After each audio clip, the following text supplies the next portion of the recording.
എല്ലാ കൂട്ടുകാർക്കും പുതിയൊരു വീഡിയോയിലേക്ക് സ്വാഗതം. ഇന്നത്തെ നമ്മുടെ വീഡിയോ എന്ന് പറയുന്നത് 36 സൈസിലുള്ള പ്രിൻസസ് കട്ട് ബ്ലൗസിൻ്റെ സ്റ്റിച്ചിങ് എങ്ങനെയാണെന്നുള്ളതാണ്. ഡീറ്റെയിൽ ആയിട്ടുള്ള കട്ടിങ്ങിൻ്റെ വീഡിയോ നമ്മൾ നേരത്തെ വീഡിയോ ആയിട്ട് അപ്ലോഡ് ചെയ്തിട്ടുണ്ട്. അപ്പോൾ നിങ്ങൾ കണ്ടില്ലെങ്കിൽ കണ്ടു നോക്കൂ. ഞാൻ ഐക്കാർഡിൽ ലിങ്ക് കൊടുക്കാം. അതിൻ്റെ ചെറിയൊരു പോർഷനാണ് ഇപ്പോൾ മൂവ് ചെയ്തുകൊണ്ടിരിക്കുന്നത്. അതല്ലാന്നുണ്ടെന്നുണ്ടെങ്കിൽ ചാനലിൽ കയറി കഴിഞ്ഞാൽ സാരി ബ്ലൗസ് ട്യൂട്ടോറിയൽ എന്നുള്ള പ്ലേലിസ്റ്റ് ഉണ്ട്. അതെടുത്താലും നിങ്ങൾക്ക് ഈ ഒരു വീഡിയോ കാണാൻ വേണ്ടി പറ്റും കേട്ടോ. അപ്പോൾ നമുക്ക് ഇതിൻ്റെ സ്റ്റിച്ചിങ് എങ്ങനെയാണെന്ന് നോക്കാം. സ്റ്റിച്ചിങ്ങിലേക്ക് കിടക്കാം. ആദ്യം തന്നെ നമ്മൾ കട്ട് ചെയ്ത് വെച്ചിട്ടുള്ള ഫ്രണ്ടിലെ പീസിൻ്റെ നല്ല വശം ഇതേപോലെ ലൈനിങ്ങിൻ്റെ മുകളിലായിട്ട് വെക്കുക. നല്ല വശമാണ് വെക്കുന്നത് കേട്ടോ. നമ്മൾ ഈ ഇൻറ്റു മാർക്ക് ചെയ്തതാണ് ചീത്ത വശം. നല്ല വശമാണ് നമ്മൾ ലൈനിങ്ങിൻ്റെ മുകളിൽ വെക്കുന്നത്. എന്നിട്ട് നമുക്ക് ഈ നെക്ക് ഇതേപോലെ ഒന്ന് സ്റ്റിച്ച് ചെയ്യാം. ലൈനിങ് വെച്ച് ചെയ്യുന്നത് കൊണ്ട് തന്നെ ഞാൻ ക്രോസ് പീസ് വെച്ചിട്ട് ചെയ്യുന്നില്ല. സാധാരണ നമ്മൾ സാരി ബ്ലൗസ് ചെയ്യുന്ന സമയത്ത് നെക്കും അതുപോലെ തന്നെ താഴ്വശം അതുപോലെ തന്നെ സ്ലീവിൻ്റെ വശങ്ങളെല്ലാം നമ്മൾ ഹെമ്മിങ് ചെയ്യാറാണ്. അപ്പോൾ നിങ്ങൾക്ക് അങ്ങനെ ഹെമ്മിങ് ചെയ്യണമെന്നുണ്ടെങ്കിൽ പൈപ്പിംഗ് കൊടുത്തിട്ട് ഹെമ്മിങ് ചെയ്യണമെങ്കിൽ അങ്ങനെ ചെയ്യാം. അത് നിങ്ങളുടെ ഇഷ്ടമാണ് കേട്ടോ. അപ്പോൾ ഞാൻ അങ്ങനെ ചെയ്യുന്നില്ല. ഞാൻ ഈ ഒരു ഷേപ്പ് ഇതേപോലെ നന്നായിട്ട് കറക്റ്റായിട്ട് വെച്ചിട്ട് പിൻ കുത്തി കൊടുത്തിട്ടുണ്ട്. നല്ല ക്ലോത്തിലാണ് കറക്റ്റായിട്ട് നെക്ക് കട്ട് ചെയ്തിട്ടുള്ളത്. നമ്മുടെ ലൈനിങ്ങിൽ കറക്റ്റായിട്ട് കട്ട് ചെയ്തിട്ടില്ല. എന്നിട്ട് പിൻ കുത്തി കൊടുത്തതിന് ശേഷം എങ്ങനെയാണോ ഷേപ്പ് ഇരിക്കുന്നതെന്ന് വെച്ചാൽ അതേ ഷേപ്പിൽ 1/4 ഇഞ്ചിൽ സ്റ്റിച്ച് ചെയ്യണം. 1/4 ഇഞ്ചിൽ സ്റ്റിച്ച് ചെയ്ത് കഴിഞ്ഞതിന് ശേഷം നമ്മുടെ ലൈനിങ്ങിൻ്റെ ക്ലോത്ത് എക്സ്ട്രാ ഉണ്ടല്ലോ, ആ ക്ലോത്ത് ഒന്ന് കട്ട് ചെയ്യുന്നുണ്ട്. അതിനുശേഷം നമ്മൾ സ്റ്റിച്ച് ചെയ്തിട്ടുള്ള ഈ ഒരു സ്റ്റിച്ചിൽ കൊള്ളാതെ കുഞ്ഞു കുഞ്ഞു കട്ട് കൊടുക്കുന്നുണ്ട്. ഈ കുഞ്ഞു കുഞ്ഞു കട്ട് കൊടുക്കുന്ന സമയത്ത് നമ്മൾ ഈ റൗണ്ട് ഷേപ്പ് വൈഡായിട്ട് റൗണ്ട് ഷേപ്പ് കൊടുത്ത ഭാഗങ്ങളിലൊക്കെ അടുപ്പിച്ചിട്ട് കട്ട് കൊടുക്കുക കേട്ടോ. കാരണം നമുക്ക് മറിച്ചെടുക്കുമ്പോൾ നല്ല ഫ്ലെക്സിബിളായിട്ട് കിട്ടാൻ വേണ്ടിയിട്ടാണ്. അപ്പോൾ അതുകൊണ്ട് അടുപ്പിച്ചിട്ട് കട്ട് കൊടുത്തതിന് ശേഷം ഇതേപോലെ മറിച്ചെടുക്കുക. നമ്മൾ മറിച്ചെടുത്തിട്ടുള്ള ഈ ലൈനിങ്ങും അതുപോലെ തന്നെ ചെറിയ ചെറിയ കട്ട് കൊടുത്തിട്ടുള്ള ആ ഒരു പീസും ഒരേ സൈഡിൽ വരുന്ന രീതിയിലും നമ്മുടെ നല്ല ക്ലോത്ത് ഓപ്പോസിറ്റ് സൈഡിൽ വരുന്ന രീതിയിലും വെച്ചിട്ട് നമ്മൾ ഇതേപോലെ ഒരു സ്റ്റിച്ചും കൂടി കൊടുക്കുക. ഇതേപോലെ ആ കുഞ്ഞു കുഞ്ഞു കട്ട് നമ്മുടെ നല്ല ക്ലോത്തിൻ്റെ ഭാഗത്തേക്ക് വരാതിരിക്കാൻ വേണ്ടിയിട്ടും നമുക്ക് മറിക്കുമ്പോൾ നല്ല ഫ്ലെക്സിബിൾ ആയിട്ട് കിട്ടാൻ വേണ്ടിയിട്ടും കൂടിയാണ് നമ്മൾ ഈ ഒരു സ്റ്റിച്ച് കൊടുക്കുന്നത് കേട്ടോ. കറക്റ്റ് നെക്കിൻ്റെ ഷേപ്പ് എങ്ങനെയാണോ ഇരിക്കുന്നതെന്ന് വെച്ചാൽ അതുപോലെ സ്റ്റിച്ച് ചെയ്തിട്ട് എടുക്കുക. സ്റ്റിച്ച് ചെയ്തെടുത്തതിന് ശേഷം ഈ ലൈനിങ് നല്ല ക്ലോത്തിൻ്റെ അടിവശത്തേക്ക്, അതായത് ബാക്ക് സൈഡിലേക്ക് വെച്ചതിന് ശേഷം ഒന്നുകൂടി നമ്മൾ ഇതേപോലെ സ്റ്റിച്ച് ചെയ്യാം. നിങ്ങൾക്ക് വേണമെന്നുണ്ടെങ്കിൽ ഈ ഒരു സ്റ്റിച്ച് ഒഴിവാക്കിയിട്ട് ഹെമ്മിങ് ചെയ്യണമെന്നുണ്ടെങ്കിൽ ചെയ്യാം. ബ്ലൗസിൻ്റെ നെക്കിൽ അത് നമ്മൾ കൂടുതലായിട്ട് ഹെമ്മിങ് ആണല്ലോ ചെയ്യുന്നത്. അപ്പോൾ അതുകൊണ്ട് നിങ്ങൾക്ക് അതേ ഒരു ഫിനിഷിങ് വേണമെന്നുണ്ടെന്നുണ്ടെങ്കിൽ നിങ്ങൾക്ക് ഹെമ്മിങ് ചെയ്യണമെങ്കിൽ ചെയ്യാം. പക്ഷെ ഞാനിവിടെ സ്റ്റിച്ച് ചെയ്തിട്ട് എടുക്കുകയാണ് ചെയ്യുന്നത്. ഇങ്ങനെ സ്റ്റിച്ച് ചെയ്തിട്ട് നമ്മൾ ആ ഒരു നെക്കിൻ്റെ ഭാഗം വരെ സ്റ്റിച്ച് ചെയ്ത് കഴിഞ്ഞതിന് ശേഷം ബാക്കിയുള്ള എല്ലാ വശങ്ങളും കൂടി തറ്റത്ത് കൂടെ ഒരു സ്റ്റിച്ചും കൂടി കൊടുക്കുക. അതായത് 1/4 ഇഞ്ചൊന്നും വിടണ്ട, തറ്റത്ത് കൂടെ ഒരു സ്റ്റിച്ചും കൂടി കൊടുക്കുക. അരികു വശത്ത് കൂടെ സ്റ്റിച്ച് കൊടുക്കുക. എന്തിനാണ് നമ്മൾ അങ്ങനെ ഒരു സ്റ്റിച്ച് കൊടുക്കണമെന്ന് വെച്ച് കഴിഞ്ഞാൽ നമ്മുടെ ലൈനിങ്ങിൻ്റെ ക്ലോത്തും നല്ല ക്ലോത്തും തമ്മിൽ ഇളകി പോവാതിരിക്കാൻ വേണ്ടിയിട്ടാണ്. കാരണം നമുക്ക് പ്രിൻസസ് കട്ട് വരുന്ന സമയത്ത് സെൻറ്ററിൽ സ്റ്റിച്ച് ചെയ്യാൻ വരുന്നുണ്ടാവും. ആ സമയത്ത് നമ്മുടെ ലൈനിങ്ങും നല്ല ക്ലോത്തും അങ്ങോട്ടും ഇങ്ങോട്ടും മാറി തെന്നി പോവാതിരിക്കാൻ വേണ്ടിയിട്ടാണ് നമ്മൾ ഇങ്ങനൊരു സ്റ്റിച്ച് കൊടുക്കാൻ വേണ്ടി പറയുന്നത് കേട്ടോ.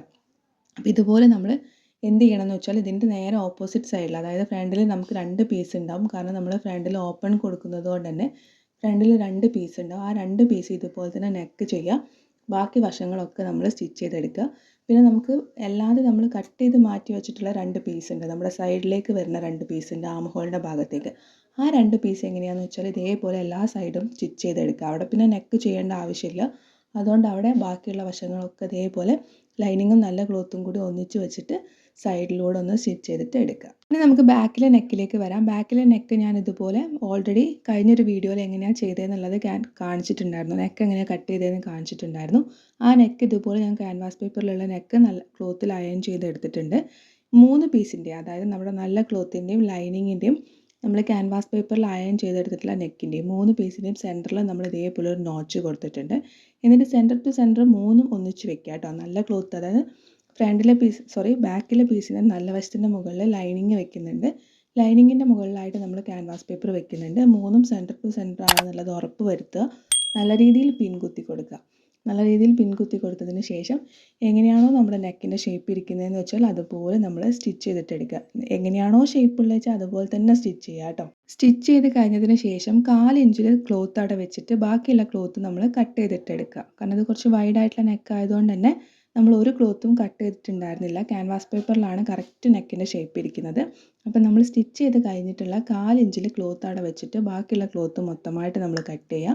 നേരത്തെ ഫ്രണ്ടിലെ പീസ് ചെയ്ത പോലെ തന്നെ ഈ കട്ട് ചെയ്തിട്ടുള്ള ക്ലോത്തിൽ, അതായത് 1/4 ഇഞ്ച് കഴിഞ്ഞിട്ട് നമ്മൾ ക്ലോത്ത് വെച്ചിട്ടുണ്ടല്ലോ, ആ ക്ലോത്തിൽ കുഞ്ഞു കുഞ്ഞു കട്ട് കൊടുക്കുക. സ്റ്റിച്ചിൽ കൊള്ളാതെ കുഞ്ഞു കുഞ്ഞു കട്ട് കൊടുക്കുക.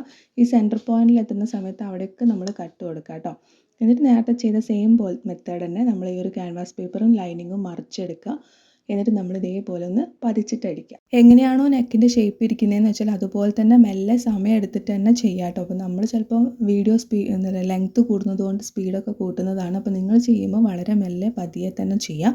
ഞാൻ നേരത്തെ പറഞ്ഞതുപോലെ തന്നെ ഈ ലൈനിങ് ഉള്ളോട്ടേക്ക് ആക്കിയിട്ട് നിങ്ങൾക്ക് ഹെമ്മിങ് ചെയ്യാനാണ് താല്പര്യം എന്നുണ്ടെങ്കിൽ ഹെമ്മിങ് ചെയ്യാം. അതല്ലാന്നുണ്ടെങ്കിൽ ഞാൻ ചെയ്യുന്ന പോലെ നിങ്ങൾക്ക് സ്റ്റിച്ച് ചെയ്യാം.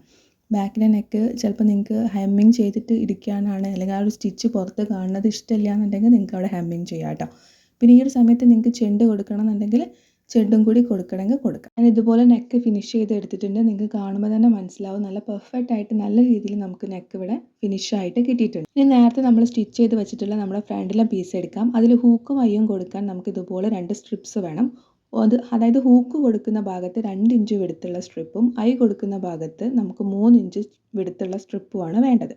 അപ്പോൾ ആദ്യം നമുക്ക് ഹൂക്ക് കൊടുക്കാം. ഞാൻ വലതുഭാഗത്താണ് കൊടുക്കുന്നത്. നിങ്ങൾക്ക് ഏത് വശമാണ് എയിം എന്ന് വെച്ചാൽ ആ വശത്ത് ചെയ്യാം കേട്ടോ. അപ്പോൾ 2 ഇഞ്ച് വിടുത്തുള്ള സ്ട്രിപ്പ് എടുത്തിട്ട് ഇതേപോലെ നമ്മൾ എന്ത് ചെയ്തിട്ടുണ്ട്, 2ആയിട്ട് മടക്കി കൊടുത്തിട്ട് അതിൻ്റെ അരികു വശവും ഒന്ന് സ്റ്റിച്ച് ചെയ്യുന്നുണ്ട്. ഓൾറെഡി നമ്മൾ നെക്ക് ഫിനിഷ് ചെയ്തതാണ്. അപ്പോൾ അതുകൊണ്ട് തന്നെ എന്ത് ചെയ്യാന്ന് വെച്ചാൽ ഇതുപോലെ നല്ല ക്ലോത്തിൻ്റെ മുകളിൽ, അതായത് നല്ല തുണീൻ്റെ ഫ്രണ്ടിലെ പീസിൻ്റെ നല്ല വശത്തിൻ്റെ മുകളിൽ ഈ ഒരു പീസ് വെച്ചിട്ട് 1/2 ഇഞ്ച് നമ്മൾ ഉള്ളോട്ടേക്ക് മടക്കി കൊടുക്കുക. കാരണം നമ്മൾ അവിടെ ഓൾറെഡി നെക്ക് ഫിനിഷ് ചെയ്തതുമാണ്, അതുകൊണ്ടാണ് ഇങ്ങനെ ചെയ്യുന്നത്.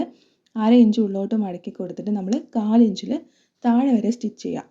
താഴ്ഭാഗത്ത് മടക്കി കൊടുക്കേണ്ട ആവശ്യമില്ല, കാരണം താഴ്വശം നമ്മൾ സ്റ്റിച്ച് ചെയ്തിട്ടില്ല. മുകൾ വശം മാത്രമാണ് നമ്മൾ സ്റ്റിച്ച് ചെയ്തത്. അതുകൊണ്ട് മുകൾ വശം മാത്രം മടക്കി കൊടുത്താൽ മതി. ഇതുപോലെ നമ്മൾ സ്റ്റിച്ച് ചെയ്തിട്ടുണ്ട്. അപ്പോൾ നിങ്ങൾക്ക് നിവർത്തുമ്പം കാണുമ്പോൾ മനസ്സിലാവും എന്തിനാണ് അങ്ങനെ ഒരു 1/2 ഇഞ്ച് ഉള്ളോട്ടേക്ക് മടക്കി കൊടുക്കാൻ വേണ്ടി പറഞ്ഞത് എന്ന്. അപ്പോൾ ഇതുപോലെയാണ് നമുക്ക് കിട്ടുക. അതിനുശേഷം നമ്മൾ സ്ട്രെയിറ്റ് ആയിട്ട് ഒന്നും കൂടി നമ്മൾ സ്റ്റിച്ച് ചെയ്യുക. നമ്മൾ ഈ ഒരു പീസ് അവിടെ നന്നായിട്ട് ഇരിക്കാൻ വേണ്ടിയിട്ട് നമ്മൾ ഒന്നും കൂടി സ്റ്റിച്ച് ചെയ്യുക. അതിനുശേഷം നമ്മൾ ഒരു മടക്കം കൂടി മടക്കിയിട്ട്, അതായത് ഈ ഒരു പീസ് നമ്മളിപ്പോൾ എക്സ്ട്രാ വെച്ചിട്ടുള്ള പീസ് പുറമേക്ക് കാണാത്ത രീതിയിൽ, വിസിബിൾ ആവാത്ത രീതിയിൽ നമ്മൾ ഉള്ളിലേക്ക് മടക്കിയിട്ട് സ്റ്റിച്ച് ചെയ്യാം. ഇങ്ങനെയാണ് നമ്മൾ ഹൂക്ക് കൊടുക്കുന്ന ഭാഗം സ്റ്റിച്ച് ചെയ്യുക കേട്ടോ. അപ്പോൾ അതുകൊണ്ട് തന്നെ ലൈനിങ്ങിൻ്റെ ക്ലോത്ത് എടുത്താലും പ്രശ്നമില്ല. നിങ്ങൾക്ക് നല്ല ക്ലോത്ത് ഉണ്ടെന്നുണ്ടെങ്കിൽ നല്ല ക്ലോത്ത് എടുക്കാം. ഇനി അഥവാ നല്ല ക്ലോത്ത് ഇല്ല എന്നുണ്ടെങ്കിൽ ലൈനിങ് എടുത്താലും കുഴപ്പമില്ല, കാരണം ഇത് പുറമേക്ക് കാണാത്ത രീതിയിലാണ് നമ്മൾ സ്റ്റിച്ച് ചെയ്യുന്നത്. ഇനി നമ്മൾ കട്ട് ചെയ്ത് മാറ്റി വെച്ചിട്ടുള്ള നമ്മുടെ 3 ഇഞ്ച് വിടുത്തുള്ള പീസ് എടുക്കാം. 3 ഇഞ്ച് വിടുത്തുള്ള പീസ് ഇതേപോലെ തന്നെ നല്ല വശത്തിൻ്റെ മുകളിൽ പീസ് വെക്കുക. 1/2 ഇഞ്ച് മടക്കി കൊടുക്കുക. ഇത് നമ്മൾ ആദ്യം തന്നെ മടക്കി സ്റ്റിച്ച് ചെയ്യുന്നില്ല കേട്ടോ. മറ്റേത് നമ്മൾ ആദ്യം തന്നെ മടക്കി സ്റ്റിച്ച് ചെയ്തിട്ടുണ്ടായിരുന്നു. ഇത് നമ്മൾ മടക്കി സ്റ്റിച്ച് ചെയ്യുന്നില്ല. നമ്മൾ ആ 3 ഇഞ്ച് അങ്ങനെ തന്നെയാണ് സ്റ്റിച്ച് ചെയ്യുന്നത്. ആദ്യം 1/2 ഇഞ്ച് മടക്കി കൊടുക്കുന്നുണ്ട്, സ്ട്രെയിറ്റ് ആയിട്ട് താഴെ വരെ സ്റ്റിച്ച് ചെയ്യുന്നുണ്ട്. നേരത്തെ ചെയ്ത പോലെ തന്നെ നിവർത്തി എടുക്കുന്നുണ്ട്, ആ വശം കൂടി നമ്മളൊന്ന് സ്റ്റിച്ച് ചെയ്യുന്നുണ്ട്. അതിനുശേഷം നമ്മൾ ചെയ്യുന്നത് എങ്ങനെയാണെന്ന് വെച്ചാൽ ആദ്യം ഒരു മടക്ക് മടക്കി പിന്നെ ഒരു മടക്ക് മടക്കിയിട്ട് നമ്മൾ നേരത്തെ ചെയ്തിട്ടുള്ള സ്റ്റിച്ചിലേക്ക് വെച്ചിട്ടാണ് നമ്മൾ സ്റ്റിച്ച് ചെയ്യുന്നത്. ഇങ്ങനെ ചെയ്യുന്ന സമയത്ത് നമുക്ക് പുറമേക്ക് കാണുന്ന രീതിയിൽ, അതായത് വിസിബിൾ ആവുന്ന രീതിയിലാണ് നമ്മൾ സ്റ്റിച്ച് ചെയ്യുക. ഈ ഒരു ഭാഗം പുറമേക്ക് കാണുന്ന രീതിയിലാണ് നമ്മൾ സ്റ്റിച്ച് ചെയ്യുന്നതെങ്കിലും ഈ ഒരു ഭാഗം നമ്മുടെ ഹൂക്ക് ഇടുന്ന സമയത്ത് കവറായി പോകും. അപ്പോൾ ഇത് അടിവശത്ത് തന്നെയാണ് വരിക. അപ്പോൾ അതുകൊണ്ട് ലൈനിങ്ങിൻ്റെ പീസ് കൊടുത്തു എന്ന് വിചാരിച്ചിട്ട് കുഴപ്പമൊന്നുമില്ല. ഇനിയിപ്പോൾ അതെല്ലാം നിങ്ങളുടെ കയ്യിൽ നല്ല ക്ലോത്ത് ഉണ്ടെങ്കിൽ നിങ്ങൾക്ക് നല്ല ക്ലോത്ത് വെച്ചിട്ടും ചെയ്യാവുന്നതാണ് കേട്ടോ. ഇനി നമ്മൾ ഫ്രണ്ടിൽ 2 പീസ് കട്ട് ചെയ്തിട്ട് മാറ്റി വെച്ചിട്ടുണ്ടായിരുന്നു. നമ്മൾ പ്രിൻസസ് കട്ട് ചെയ്യുന്ന സമയത്ത് ഇതേപോലെ നമ്മൾ കട്ട് ചെയ്ത് മാറ്റി വെച്ചിട്ടുള്ള പീസ് ഉണ്ട്. അപ്പോൾ അത് നമുക്ക് ഇതിൻ്റെ മുകളിലായിട്ട് സ്റ്റിച്ച് ചെയ്യാം. എപ്പോഴും നമ്മൾ മുകളിൽ നിന്ന് സ്റ്റിച്ച് ചെയ്ത് തുടങ്ങുക കേട്ടോ. അതായത് ആം ഹോളിൻ്റെ സൈഡിൽ നിന്ന് സ്റ്റിച്ച് ചെയ്ത് തുടങ്ങുക. എന്തെങ്കിലും വേരിയേഷൻസ് ഉണ്ടെന്നുണ്ടെങ്കിൽ താഴ്വശത്ത് വന്നാലും കുഴപ്പമില്ല, കാരണം താഴ്വശത്ത് നമ്മൾ 1 ഇഞ്ച് എക്സ്ട്രാ ക്ലോത്ത് എടുത്തിട്ടുണ്ട്. അപ്പോൾ അതുകൊണ്ട് തന്നെ വേരിയേഷൻ വന്നാലും കുഴപ്പമില്ല. അതുകൊണ്ടാണ് പറയുന്നത് എപ്പോഴും നമ്മൾ എന്ത് ചെയ്യുക, മുകളിൽ നിന്ന് സ്റ്റിച്ച് ചെയ്ത് തുടങ്ങുക. നല്ല വശത്തിൻ്റെ മുകളിൽ നമ്മൾ കട്ട് ചെയ്ത് വെച്ചിട്ടുള്ള പീസിൻ്റെ നല്ല വശം വെക്കുക. അതിനാണ് ഞാൻ നേരത്തെ പറഞ്ഞത് 4 വശവും നമ്മൾ ഇതേപോലെ സ്റ്റിച്ച് ചെയ്തിട്ടുണ്ടാവണം.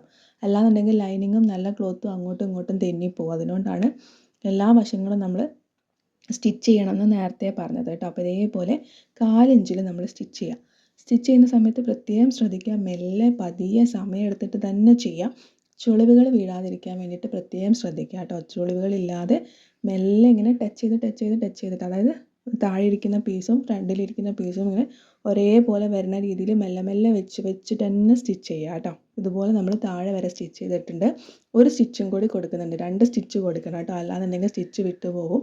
അതുകൊണ്ട് 2 സ്റ്റിച്ചിട്ട് കൊടുക്കുക. അപ്പോൾ നിങ്ങൾക്ക് കാണുമ്പോൾ മനസ്സിലാവുന്നുണ്ടാവും നല്ല രീതിയിൽ നല്ല പെർഫെക്റ്റ് ആയിട്ട് നമുക്ക് കിട്ടിയിട്ടുണ്ട്. ചുളിവുകളൊന്നും ഇല്ലാണ്ട് തന്നെ നല്ല പെർഫെക്റ്റ് ആയിട്ട് നമുക്ക് പ്രിൻസസ് കട്ട് ഇവിടെ റെഡി ആയി കിട്ടിയിട്ടുണ്ട്. ഇതുപോലെ തന്നെ നമ്മൾ എന്ത് ചെയ്യുക, ഓപ്പോസിറ്റ് സൈഡിലുള്ള പീസും കൂടി ചെയ്ത് ഇനി നമുക്ക് ഷോൾഡർ ജോയിൻ ചെയ്യാം. ഷോൾഡർ ഇതേപോലെ നല്ല വശത്തിൻ്റെ മുകളിൽ നല്ല വശം വെക്കുക, പിൻ കുത്തി കൊടുക്കുക.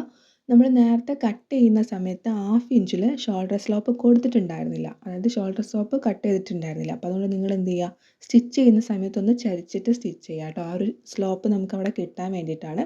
അപ്പോൾ സ്റ്റിച്ച് ചെയ്യുമ്പോൾ ഒന്ന് ചരിച്ചിട്ട് അത് സ്ലോപ്പ് വരുന്ന രീതിയിലൊന്ന് സ്റ്റിച്ച് ചെയ്യുക. 2 സ്റ്റിച്ച് കൊടുക്കണം ഷോൾഡറും സ്റ്റിച്ച് ചെയ്യുന്ന സമയത്ത്. ഷോൾഡർ സ്റ്റിച്ച് ചെയ്ത് കഴിഞ്ഞിട്ട് നമ്മൾ ഇതേപോലെ വെക്കുന്ന സമയത്ത് നിങ്ങൾക്ക് കാണുമ്പോൾ മനസ്സിലാവുന്നുണ്ട് അവിടെ ചെറുതായിട്ടൊരു വേരിയേഷൻസ് വരും. 2 സൈഡിലായിട്ടൊക്കെ ചെറുതായിട്ടൊരു വേരിയേഷൻ വരും. അപ്പോൾ നിങ്ങൾ എടുത്തപ്പോൾ നിങ്ങൾക്ക്, അതായത് നമ്മൾ കഴിഞ്ഞ വീഡിയോ കണ്ടിട്ടുള്ളവർ കാണുന്നുണ്ടെങ്കിൽ അറിയാം, നമ്മൾ 1 ഇഞ്ച് ഫ്രണ്ടിലെ ക്ലോത്തിൽ 1 ഇഞ്ച് നമ്മൾ ബാക്കിലെ ക്ലോത്തിനേക്കാളും എക്സ്ട്രാ ക്ലോത്ത് എടുത്തിട്ടുണ്ടായിരുന്നു. എന്നിട്ടും നമുക്ക് ആ സെൻറ്ററൊക്കെ കറക്റ്റായിട്ടാണ് വരുന്നത്. അത് സൈഡിൽ മാത്രമേ വേരിയേഷൻസ് വരുന്നുള്ളൂ. അപ്പോൾ ഇങ്ങനെ ഒരു വേരിയേഷൻ വരുന്നു എന്നുള്ളതുകൊണ്ടാണ് നമ്മൾ 1 ഇഞ്ച് എക്സ്ട്രാ എടുക്കാൻ വേണ്ടി പറഞ്ഞത്. ഇനി ബാക്കിലുള്ള അതേ അളവിൽ നമുക്ക് ഫ്രണ്ടിലെ പീസിൽ എക്സ്ട്രാ ഉള്ള ക്ലോത്തൊക്കെ ഒന്ന് കട്ട് ചെയ്തിട്ട് എടുക്കാം. ഇനി ഫ്രണ്ടിലെ പീസിൻ്റെ താഴ്വശം അതുപോലെ തന്നെ ബാക്കിലെ പീസിൻ്റെ താഴ്വശം കൂടി നമുക്കൊന്ന് സ്റ്റിച്ച് ചെയ്യാൻ വേണ്ടിയിട്ട് ഇതുപോലെ നമ്മൾ 2 ഇഞ്ച് വിടുത്തുള്ള സ്ട്രെയിറ്റ് പീസ് എടുത്തിട്ടുണ്ട്. എന്നിട്ട് അതിനെ കറക്റ്റ് 2 ആക്കി മടക്കിയിട്ട് നമ്മളൊന്ന് അയൺ ചെയ്തെടുത്തിട്ടുണ്ട്. ഇതേപോലെ അയൺ ചെയ്തെടുത്തിട്ടുണ്ട്. എന്നിട്ട് ആ ഓപ്പണിംഗ് ആയിട്ടുള്ള ഭാഗം നമ്മൾ ഈ ഒരു ക്ലോത്തിൻ്റെ മുകളിലായിട്ട് വെച്ചിട്ട് 1/2 ഇഞ്ച് നമ്മൾ ഉള്ളോട്ടേക്ക് മടക്കി കൊടുക്കുക. ഇത് നമ്മൾ ഫ്രണ്ടിലെ പീസ് ചെയ്യുന്ന സമയത്ത് മാത്രം നമ്മൾ ഈ 1/2 ഇഞ്ച് ഉള്ളോട്ട് മടക്കിയാൽ മതി. കാരണം നമ്മൾ ആ ഹൂക്കും ഐൻ്റെയും ഭാഗം ഓൾറെഡി സ്റ്റിച്ച് ചെയ്തതുകൊണ്ടാണ്. ബാക്കിലെ പീസ് ചെയ്യുന്ന സമയത്ത് നമുക്ക് സ്ട്രെയിറ്റ് ആയിട്ട് സ്റ്റിച്ച് ചെയ്താൽ മതി കേട്ടോ. അപ്പോൾ ഇതേപോലെ 1/2 ഇഞ്ച് ഉള്ളോട്ടേക്ക് മടക്കി കൊടുത്തതിന് ശേഷം നമ്മൾ എന്ത് ചെയ്യുക, 1/4 ഇഞ്ചിൽ നമ്മൾ ആ ഒരു താഴ്വശം അതുപോലെ തന്നെ സ്റ്റിച്ച് ചെയ്യുക. അപ്പോൾ നല്ല ക്ലോത്തിൻ്റെ മുകളിൽ നമ്മളിപ്പം വെച്ചിട്ടുള്ള ഒരു സ്ട്രിപ്പ് വയ്ക്കുക. എന്നിട്ട് 1/4 ഇഞ്ചിൽ നമ്മൾ തറ്റം വരെ സ്റ്റിച്ച് ചെയ്യുക. എന്നിട്ട് നിവർത്തി കൊടുക്കുക. എന്നിട്ട് സ്ട്രെയിറ്റ് ആയിട്ടൊരു സ്റ്റിച്ചും കൂടി ചെയ്യാം. ഇവിടെയും ഞാൻ നേരത്തെ പറഞ്ഞതുപോലെ ഹെമ്മിങ് ചെയ്യുന്നതാണ് അതിൻ്റെ പെർഫെക്ഷൻ. ഹെമ്മിങ് ആണ് നമ്മൾ എല്ലാവരും ചെയ്യുക. അപ്പോൾ നിങ്ങൾക്ക് ഹെമ്മിങ് ചെയ്യണമെന്നുണ്ടെന്നുണ്ടെങ്കിൽ ഹെമ്മിങ് ചെയ്താൽ മതി. ഞാനിവിടെ സ്റ്റിച്ച് ചെയ്യുകയാണ്. ഞാനിവിടെ ഫ്രണ്ടിലായാലും ശരി ബാക്കിലായാലും ശരി ഇതുപോലെ സ്റ്റിച്ച് ചെയ്യുകയാണ് കേട്ടോ ചെയ്യുന്നത്. അപ്പോൾ നിങ്ങൾക്ക് ഹെമ്മിങ് ചെയ്യണമെന്നുണ്ടെങ്കിൽ ഹെമ്മിങ് ചെയ്താൽ മതി. ഹെമ്മിങ് ചെയ്യുന്നതാണ് നമ്മൾ പണ്ട് മുതൽക്കേ ബ്ലൗസിലെല്ലാവരും ബാക്കിലൊക്കെ ഹെമ്മിങ് ആണ് ചെയ്ത് കണ്ടിട്ടുള്ളത്. അതാണ് ഇപ്പോഴും കുറേ ആൾക്കാർ ചെയ്യുന്നത്. കുറേ ആൾക്കാർ സ്റ്റിച്ച് ചെയ്യുന്നുണ്ട്, കുറേ ആൾക്കാർ ഹെമ്മിങ് ചെയ്യുന്നുണ്ട്. അപ്പോൾ നിങ്ങളുടെ ഇഷ്ടം പോലെ നിങ്ങൾ ചെയ്യുക കേട്ടോ. ഇനി നമുക്ക് സ്ലീവിലേക്ക് വരാം. കഴിഞ്ഞ വീഡിയോയിൽ ഓൾറെഡി നമ്മൾ സ്ലീവ് കട്ട് ചെയ്തിട്ടുണ്ടായിരുന്നു. സ്ലീവ് കട്ട് ചെയ്ത സമയത്ത് നമ്മൾ ഇതുപോലെ 2 ഭാഗത്ത് നമുക്ക് എക്സ്ട്രാ ഫ്രില്ലിടാൻ വേണ്ടിയിട്ടുള്ള ഭാഗത്ത് ഇതുപോലെ ചെറിയ നോച്ച് കൊടുത്തിട്ടുണ്ടായിരുന്നു. അപ്പോൾ കഴിയുന്നതും കുഞ്ഞു കുഞ്ഞു പ്രിൽസ് ഇതേപോലെ നമ്മൾ ഇട്ടിട്ട് എടുക്കുക കേട്ടോ. മുകളിൽ എത്ര പ്രിൽസ് ഇടുന്നുണ്ടോ അത്ര തന്നെ പ്രിൽസ് നമ്മൾ താഴെ ഇടണം. 2 വേരിയേഷൻസ് വരാൻ പാടില്ല. മുകളിൽ ഇപ്പോൾ നിങ്ങൾ 5 പ്രില്ലാണ് ഇടുന്നതെങ്കിൽ താഴെ 5 പ്രില്ല് തന്നെ ഇടുക കേട്ടോ. പിന്നെ നമുക്ക് ക്ലോത്ത് കുറവായതുകൊണ്ടാണ് ഈ 2.5 ഇഞ്ച് മാത്രമേ നമുക്ക് കിട്ടിയുള്ളൂ. അതുകൊണ്ട് തന്നെ പ്രിൽസ് കുറവാണ്. നിങ്ങൾക്ക് ക്ലോത്ത് കൂടുതൽ ഉണ്ടെന്നുണ്ടെങ്കിൽ കൂടുതൽ പ്രില്ലിട്ട് കൊടുക്കുകയാണ്, അതായത് കൂടുതൽ പഫ് വരികയാണെങ്കിൽ കാണാൻ നല്ല ഭംഗിയായിരിക്കും കേട്ടോ. അപ്പോൾ ഇതേപോലെ നമ്മൾ പ്രില്ലിട്ട് എടുത്തിട്ടുണ്ട്. അതിനുശേഷം നമുക്കിതിൻ്റെ മുകളിലായിട്ട് നല്ല പീസിൻ്റെ മുകളിലായിട്ട് നമ്മൾ നേരത്തെ കട്ട് ചെയ്ത് മാറ്റി വെച്ചിട്ടുള്ള നമ്മുടെ ബോർഡർ വെച്ച് കൊടുക്കാം. എന്നിട്ട് നമുക്ക് ഇതേപോലെ 1/2 ഇഞ്ചിലൊന്ന് സ്റ്റിച്ച് ചെയ്യാം. സ്റ്റിച്ച് ചെയ്ത് മറിച്ചതിന് ശേഷം ഒരു സ്റ്റിച്ചും കൂടി കൊടുക്കുക കേട്ടോ. പെർഫെക്ഷൻ ഉണ്ടാവാൻ വേണ്ടിയിട്ടാണ് ഇതേപോലെ ചെയ്യുക.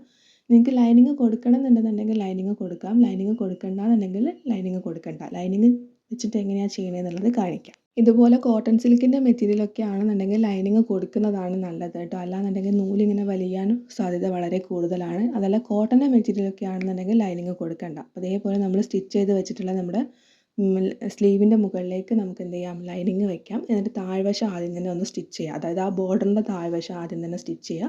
എന്നിട്ട് ഇതേപോലെ ഉള്ളോട്ടേക്ക് മറിച്ചെടുക്കുക.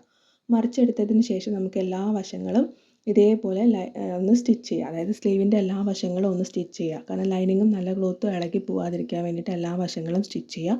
പിന്നെ നേരത്തെ കഴിഞ്ഞ വീഡിയോയിൽ നമ്മൾ സ്ലീവ് കട്ട് ചെയ്യുന്ന സമയത്ത് നമുക്ക് പഫ് ഇങ്ങനെ പൊങ്ങിയിരിക്കാൻ വേണ്ടിയിട്ട് നമ്മൾ 1 ഇഞ്ച് എക്സ്ട്രാ കൊടുത്തിട്ടുണ്ടായിരുന്നു.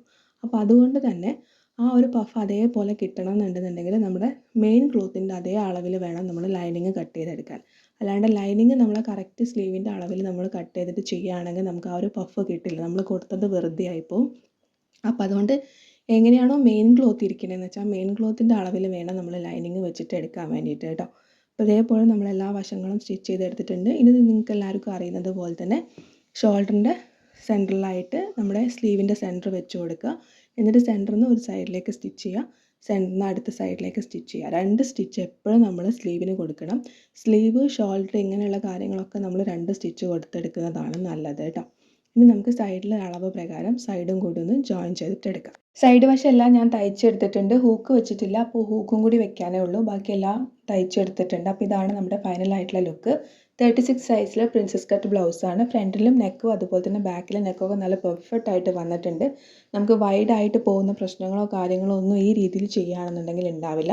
അതുപോലെ തന്നെ പഫൊക്കെ നല്ല രീതിയിൽ വന്നിട്ടുണ്ട്. കുറച്ചും കൂടി കൂടുതൽ ക്ലോത്ത് നിങ്ങൾക്ക് പഫിന് വേണ്ടിയിട്ട് എടുക്കാൻ പറ്റുകയാണെങ്കിൽ കുറച്ചും കൂടി നല്ല പ്രില്ലുള്ള സൈസ് പഫ് നിങ്ങൾക്ക് കിട്ടും കേട്ടോ. ഈ രീതിയിൽ ചെയ്യുകയാണെന്നുണ്ടെങ്കിൽ അപ്പോൾ ഇതാണ്, നിങ്ങൾക്ക് കാണുമ്പോൾ തന്നെ മനസ്സിലാവും നമുക്ക് പ്രിൻസസ് കട്ട് ആയാലും ശരി, നമ്മുടെ ബാക്ക് നെക്ക് ആയാലും ഫ്രണ്ട് നെക്ക് ആയാലും ഒക്കെ നല്ല പെർഫെക്റ്റ് ആയിട്ട് തന്നെയാണ് വന്നിട്ടുള്ളത്.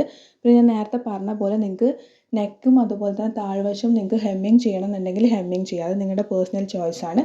അപ്പോൾ ഇതാണ് വീഡിയോ. അപ്പോൾ നിങ്ങൾക്ക് വീഡിയോ ഇഷ്ടപ്പെട്ടാൽ ലൈക്ക് ചെയ്യുക. മറ്റൊരു വീഡിയോ ആയിട്ട് വീണ്ടും വരുന്നത് വരെ thank you for watching. Love you all.